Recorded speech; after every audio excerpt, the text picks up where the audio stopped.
What's good everybody, this is CP and welcome back to another fantasy basketball video.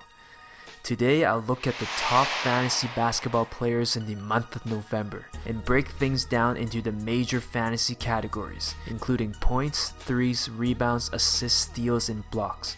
Some of these players may continue to stay hot going forward, meanwhile others might be good sell-high candidates that could be traded for players with better upside later in the season. With that said, let's not waste any more time and 走起吧. The top 5 players in points per game in the month of November were James Harden, Giannis, Luka Doncic, D'Angelo Russell, and Trae Young. Meanwhile, Bradley Beal, Andrew Wiggins, Dame Lillard, LeBron, and Karl-Anthony Towns rounded out the top 10. All 10 players averaged at least 26.9 points or more, and James Harden was the best player in this category, averaging a ridiculous 39.5 points a game. Harden also led this category in field goals attempts per game at 24.1 and free throw attempts at 13.9 per game. Overall, Harden's shooting percentages were decent as well. He averaged 46.4% from the field and 83.7% from the line. I have to admit I was wrong in my preseason projections on Harden. I thought his stats would take a hit with Russell Westbrook on the same team, but if anything it seems like the Beard is putting up even better scoring numbers this season, and Westbrook's fantasy numbers is actually the one taking a slight hit this year. If Harden can keep this up, he should be a top fantasy player in points per game again next month, and should be a top 3 overall fantasy player going forward. Out of all players in the top 10 for PBG, Andrew Wiggins is probably the biggest surprise for me so far. In November, he was averaging a career-high 27.1 points per game, which is a huge improvement from the 18.1 points he averaged during the 2018-2019 NBA season. His field goal efficiencies are trending up as well. Wiggins shot 48.3% from the field last month, which is a modest improvement from his career average of 44.2. Unlike prior seasons, Wiggins hasn't been a one-trick pony this season.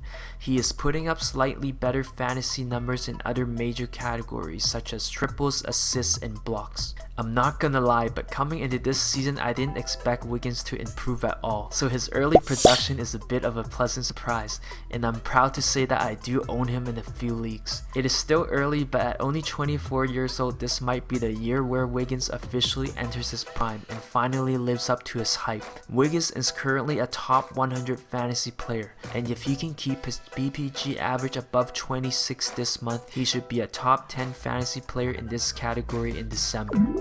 Moving on to triples, the top 5 players in total threes made were James Harden, Devontae Graham, JJ Redick, Trae Young, and Buddy Hield, with Bojan Bogdanovic, Zach LaVine, Marcus Morris, and Dame Lillard rounding out the top 10. James Harden made 82 triples in only 15 games, hitting 38.9% of his shots from beyond the arc. The Beard was way ahead of the pack and finished this month with 28 more triples than Devontae Graham, who impressively finished second in this category with 54 triples. Out of everyone on this list, Devontae Graham of the Charlotte Hornets might be the biggest early fantasy surprise so far. Like many people, I did not see him as a top 20 player in any category, but if Graham continues to strike from distance, he could be a legit top 10 threat in this category for the rest of the season. From what we have seen from Graham, he looks like a legit top 75 fantasy player so far, and it looks like he is returning better fantasy value than fellow teammates Terry Rozier and Miles Bridges, who were more hyped than him heading into this season. So for those of you who drafted Graham or picked him up off waivers, congratulations. Having him on your roster should greatly increase your chance of winning triples every week. Out of everyone in the top 10, I think a name like Marcus Morris Sr. has a chance to slow down in the coming months, making him a potential sell-high candidate. New York doesn't look very good in the standings right now, and if things continue to go south, his minutes in the rotation could gradually decline in the coming months. Looking at rebounds, the top 5 players in this category were Andre Drummond, Giannis, Clint Capella, Rudy Gobert, and Domantas Sabonis. Drummond led the way, averaging 17.1 rebounds a game. Meanwhile, Clint Capella was a close second at 16.6. Capella had an amazing run where he got at least 20 rebounds or more in 6 of the 7 games he played from November 9th to November 24th. If he's able to stay healthy, I like his chances of giving Drummond a run for his money in this category. Meanwhile, Sabonis finished 4th, averaging 13.9 boards per game. But with Miles Turner coming back, his averages could drop and put him out of the top 5 this month. On the other hand, Nikola Vucevic finished 9th with 11.7 rebounds, but is currently battling with injury, so he could be out of the top 10 this month. Meanwhile, Bam Adebayo of the Miami Heat is another potential riser to watch in this category. He averaged a career-high 10.5 boards in November, and he is just getting used to his starting minutes with very little competition for rebounds in Miami. So I could see him continue to set new career highs in boards in the coming months, along with a legit shot to work his way into the top 10 for rebounds. In terms of assists, LeBron was number 1, averaging 11.4 dimes per game in the 15 games he played in November, with Luka Doncic, Trae Young, Ben Simmons, and Jeff Teague rounding out the top 5.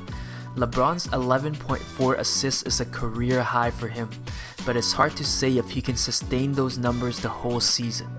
With Rondo coming back, LeBron's assists could take a hit. Realistically, we should expect King James to average closer to his career average, which is about 7.3. On the other hand, I think a player like Luka Doncic of the Dallas Mavericks should continue to get better, and has a legit shot to be the number 1 ranked player in this category sometime this season. Doncic has been a triple-double machine so far, and should continue to put up double-digit assist games in the coming months. Two of the biggest surprises in this category in the top 10 are Devonte Graham and Fred VanVleet. Out of the two, I like Graham's chances of remaining in the top 10 in the coming months. Fred VanVleet should still give you decent value in dimes, but his upside could be severely affected once Kyle Lowry returns. Out of everyone in the top 10, Jeff Teague is probably the sneakiest pickup and the cheapest player to trade for, especially if you want to improve your team's assist totals. Compared to everyone in the top 10, Teague had one of the lowest turnover ratios at only 2.1 per game. Meanwhile, Ricky Rubio might be another good buy low candidate. He had a very slow start to the season, but if he picks things up, he has a shot to be a top 5 player in this category.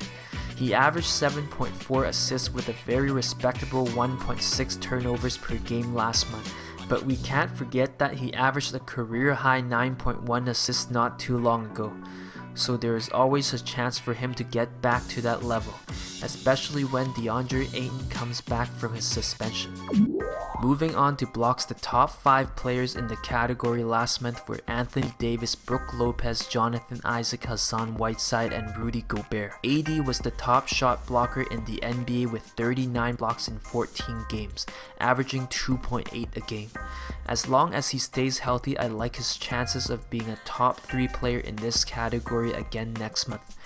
Overall, AD is having a very solid fantasy season, and it looks like he can be a top 3 overall player for much of this year. Brook Lopez is a bit of a surprise so far.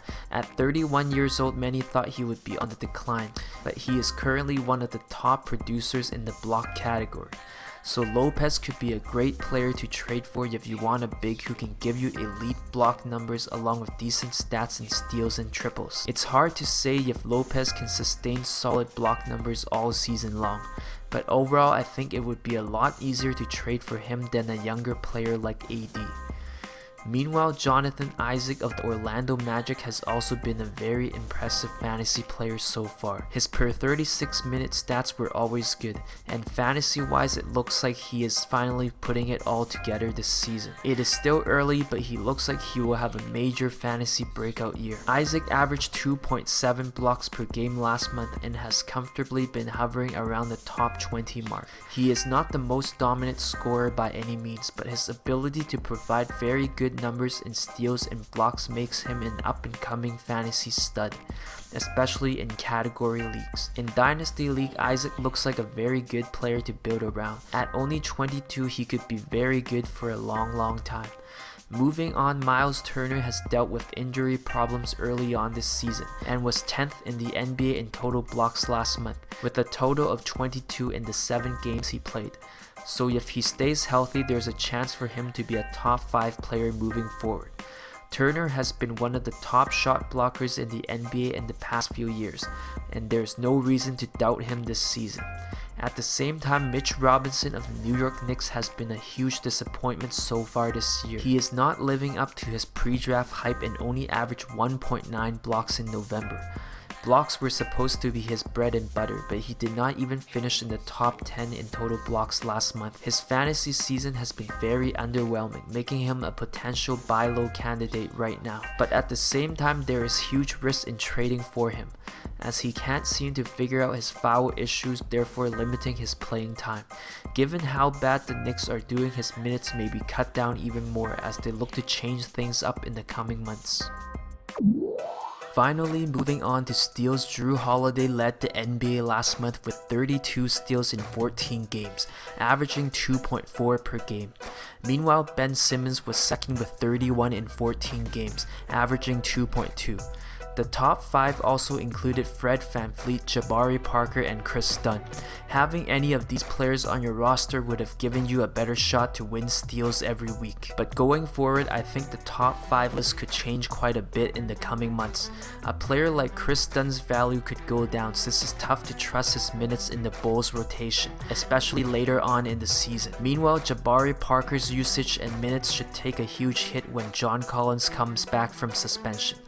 Out of everyone in the top 10, a name like Frank Ntilikina is a bit of a surprise. He averaged 1.9 steals per game and was a top 10 player in this category last month. There is obviously concerns with his fantasy game, especially shooting and scoring, but he still might hold value for teams looking for a player who can give them close to 2 steals per game. If the Knicks continue to give him playing time, I think he could be a worthwhile player to own, as he has potential to be a borderline top 10 player in this category again next month. To stay up to date, make sure you subscribe and watch my other videos. So let's not waste any more time and 走起吧。